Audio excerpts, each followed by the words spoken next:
Coucou tout le monde, c'est le tutorat. Aujourd'hui, je vous propose une petite vidéo en UE3. On va tout d'abord s'intéresser à la thermorégulation, puis on fera un peu de physiologie du cœur. Nous allons nous intéresser aux échanges thermiques, c'est-à-dire les mécanismes physiques permettant de gagner ou de perdre de la température. Il y a plusieurs mécanismes. Tout d'abord, on a la conduction, qui permet un transfert de chaleur entre deux corps en contact, c'est des solides.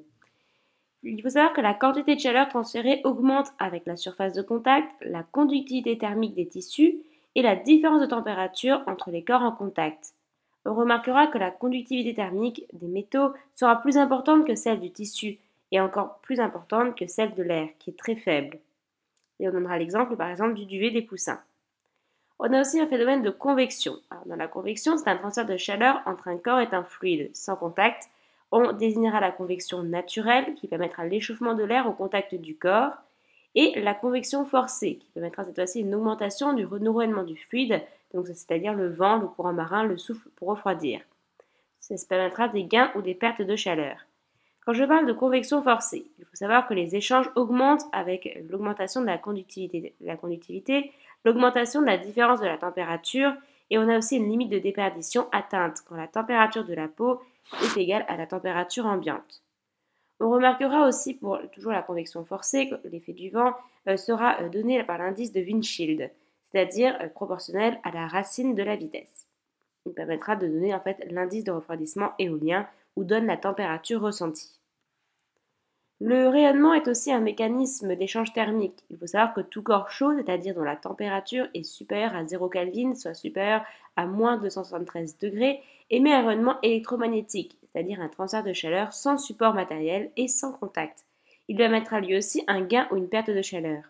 Cette fois-ci, on pourra calculer la longueur d'onde grâce à la loi de Vienne, et donc on dira que lambda max est égal à environ 3000 sur la température. Il permettra cette fois-ci de calculer des infrarouges et aussi des ultraviolets pour les objets qui nous entourent. L'énergie du rayonnement est donnée par la loi de Stefan Boltzmann. Cette fois-ci, on pourra dire que l'énergie du rayonnement est proportionnelle à la température puissance 4. On rappelle aussi que l'homme émet des rayons infrarouges et réception d'autres rayonnements. Ils permettront un transfert de chaleur. Le soleil, quant à lui, émet des ultraviolets.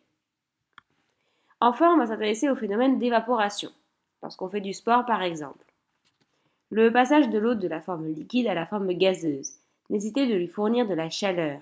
On rappelle que bien sûr, pour l'eau, on a un point d'ébullition qui dépend de l'altitude et 100 degrés au niveau de la mer, le refroidissement du milieu environnant.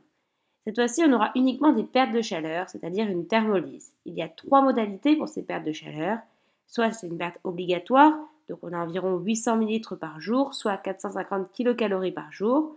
On a une évaporation pulmonaire grâce aux muqueuses et une respiration insensible à la peau avec une évaporation qui sera continuelle. La sudation est utilisée selon les besoins. C'est une évaporation de la sueur, élément de clé de lutte contre la chaleur chez l'homme. La sudation ne sert à rien par contre s'il n'y a pas d'évaporation. Et l'évaporation ne peut pas se faire si l'ambiance ne pourra se faire que si l'ambiance peut accepter la vapeur d'eau qui est produite. Et on rappelle aussi que le chien ne sue pas. Si jamais on s'intéresse un peu plus à ce phénomène de sudation, on rappelle que c'est une sécrétion active de sueur par les glandes sudorépares écrines, qui coûte de l'énergie. Elle est répartie sur tout le corps, mais plus grande concentration au niveau des paumes, des mains et des pieds, du front et du creux axillaire. On remarquera que les glandes ne sont pas à confondre avec les glandes sudorépares apocrines. Attention, le professeur Chénuel fait souvent cette faute dans les QCM. La sueur est une solution hypotonique voisine du plasma, et la sudation importante nécessite de se réhydrater, mais aussi de prendre des sels minéraux comme du NaCl pour éviter d'en manquer. Sinon, on aura un risque de perte hydroélectrique. Le déclenchement de la sudation se fera par stimulation sympathique, mais qui utilise de l'acétylcholine comme médiateur. Si la sudation est pathologique, le traitement par l'atropine, qui est un antagoniste de l'acétylcholine.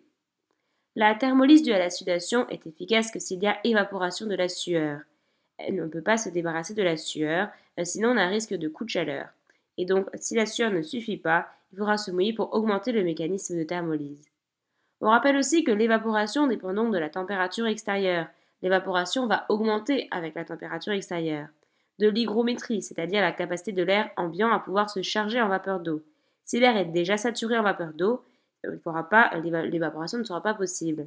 Du brassage de l'air, avec la convection forcée importante, ça va permettre d'augmenter l'évaporation, et enfin de la surface d'évaporation. Plus l'évaporation augmente en fait avec la surface.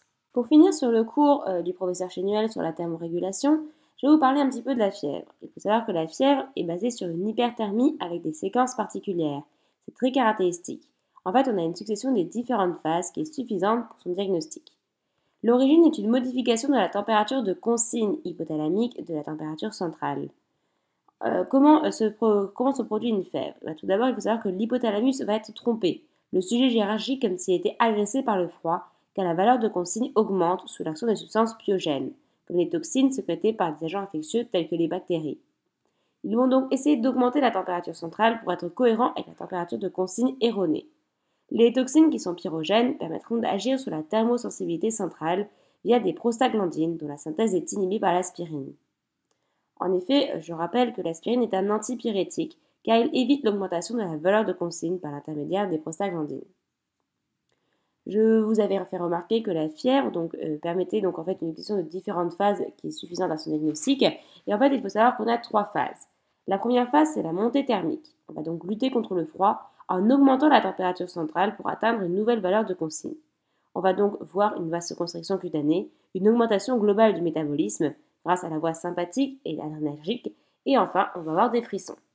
Ensuite, on aura le plateau thermique. Cette fois-ci, on a une nouvelle température de consigne atteinte par la température centrale. La lutte contre le froid cesse. Et enfin, la défervescence thermique. On aura donc une chute de fièvre, retour à la température de consigne normale. Le métabolisme de lutte contre le chaud. On va devoir augmenter la thermolyse. On aura une vasodilatation et une sudation intense. On retournera à la température centrale normale. Intéressons-nous maintenant à la fonction cardiaque avec le cycle cardiaque, qui est une séquence de contraction, systole et de relaxation des oreillettes et des ventricules. Le repère physiologique est la systole auriculaire, qui va marquer la fin du remplissage ventriculaire. Mais attention, on n'a aucun repère externe en clinique. Le cycle cardiaque se fait en 5 temps, de durée à peu près égale. Et donc, lorsqu'on a l'enchaînement de ces 5 temps, on aura un cycle cardiaque. Alors justement, intéressons-nous aux durées de chaque contraction ou relaxation. Quand je parle de systole auriculaire, nous serons à 1/5 du cycle cardiaque. Quand je suis à la diastole auriculaire, ce sera 4/5 du cycle cardiaque. La systole ventriculaire, 2/5 du cycle cardiaque, tandis que la diastole ventriculaire, 3/5 du cycle cardiaque. Quand je parle de la diastole générale, c'est la relaxation simultanée des oreillettes et des ventricules, soit 2/5 du cycle cardiaque. La fréquence cardiaque est l'inverse de la période multipliée par 60. Elle est donc exprimée en cycles par minute. Il faut savoir que la fréquence cardiaque chez un adulte normal au repos est de 60 à 80 battements par minute. La fréquence cardiaque diminue avec l'âge. Il faut savoir que cette fréquence cardiaque est influencée aussi par la taille. Plus la taille est petite, plus la fréquence cardiaque augmente, car le débit cardiaque est contrôlé par le volume systolique, et donc la taille des ventricules, au sein même d'une espèce, mais aussi entre les espèces. En effet, le nouveau-né aura une bradycardie pour une fréquence cardiaque qui sera inférieure à 80 et sera en tachycardie pour une fréquence cardiaque supérieure à 150. À l'exercice musculaire aussi, la fréquence cardiaque va augmenter lors de l'exercice musculaire. Ça permet une adaptation à l'exercice meilleure si la fréquence cardiaque est de base et faible. Enfin, on a aussi le rythme. On rappelle que le rythme, c'est la régularité ou irrégularité de la périodicité cardiaque. On rappelle au niveau des arythmies respiratoires sont très fréquentes chez le jeune enfant. Ce sont des irrégularités liées à la respiration, qui sont dues à l'activité parasympathique, qui est une constante de temps mise en jeu extrêmement brève par rapport au système sympathique. La fréquence cardiaque va augmenter à l'inspiration. On aura l'impression d'entendre des extrasystoles. Il faudra demander à l'enfant d'arrêter de respirer pour pouvoir poser le diagnostic. L'appareil valvulaire est dans le même plan, mais possède une orientation inverse. La structure des valves sont des anneaux fibreux sur lesquels se fixent des feuillets valvulaires. On n'a pas de muscles, les valves sont passives. Au niveau du fonctionnement, lorsque je suis en systole, la contraction ventriculaire permettra une augmentation de pression et va refouler les feuillets valvulaires. On aura donc une fermeture des valves atrioventriculaires et ouverture des valves sigmoïdes. Lors de la diastole, c'est le contraire. La relaxation ventriculaire va aspirer les feuillets valvulaires. On aura donc une ouverture des valves atrioventriculaires et une fermeture des valves sigmoïdes. Quand je parle au niveau des valves, au niveau de la constitution, ce sont des feuillets qui sont extrêmement fins de tissu fibreux, qui recouverts d'endothélium, qui assurent l'étanchéité valvulaire. On aura une face pariétale qui est tournée vers la paroi du ventricule et une face endonumidale qui sert de chenal pour le passage du sang de l'oreillette au ventricule. On a plusieurs pathologies à dites, donc l'endocardite, les rhumatismes auriculaires aigus ou la maladie mitrale.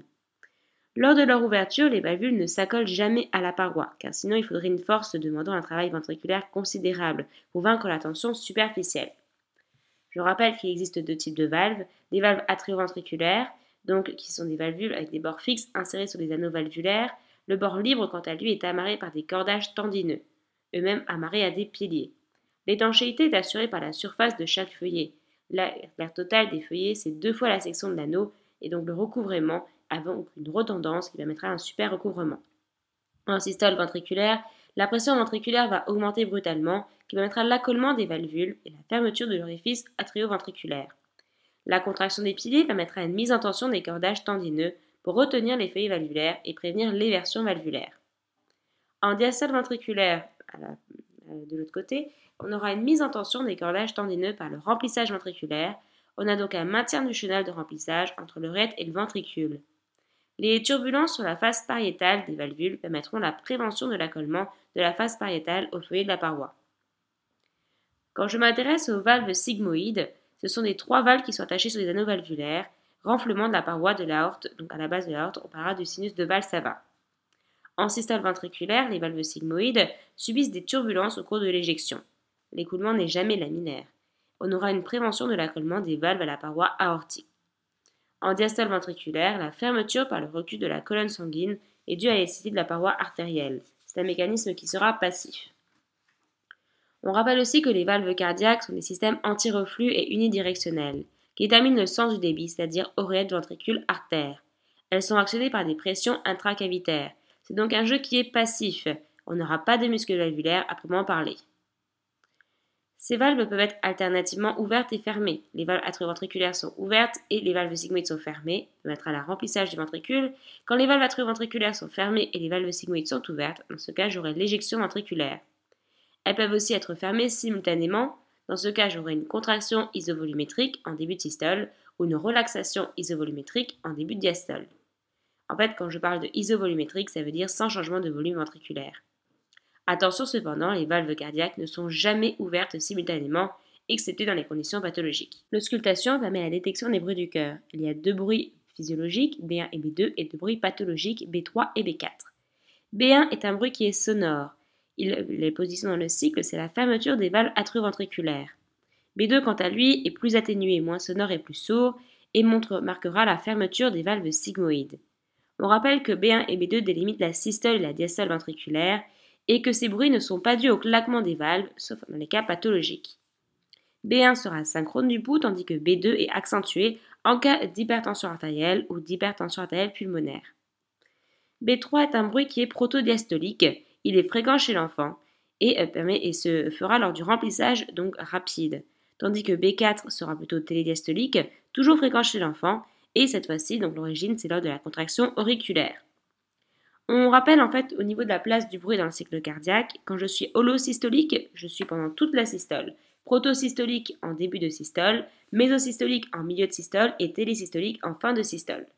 Et avec la diastole, c'est la même chose. Et chez l'enfant, il faut savoir qu'il existe une arythmie respiratoire. La fréquence cardiaque va augmenter à l'inspiration, on rappelle à cause du système parasympathique. On a un dédoublement du deuxième bruit du cœur avec un BB2 très fréquent, qui est variable avec la respiration, est dû au retard de la fermeture des valves sigmoïdes pulmonaires à l'inspiration. Quand je parle de souffle fonctionnel, c'est un retentissement d'une anomalie sur l'écoulement du sang. Ce sera par exemple une communication intra-auriculaire avec une surcharge de la circulation pulmonaire. On aura donc un excès de sang dans les anneaux pulmonaires, qui entraîne des vibrations et un souffle systolique au niveau du foyer pulmonaire. La pathologie chez l'adulte, c'est la tachycardie par exemple. Avec un raccourcissement de la diastole, on aura un bruit B3 et B4 qui se rapprochent. On aura donc une sommation de ces 2 bruits, avec un bruit de galop typique de l'insuffisance cardiaque gauche, audible en cas d'œdème aigu du poumon aussi.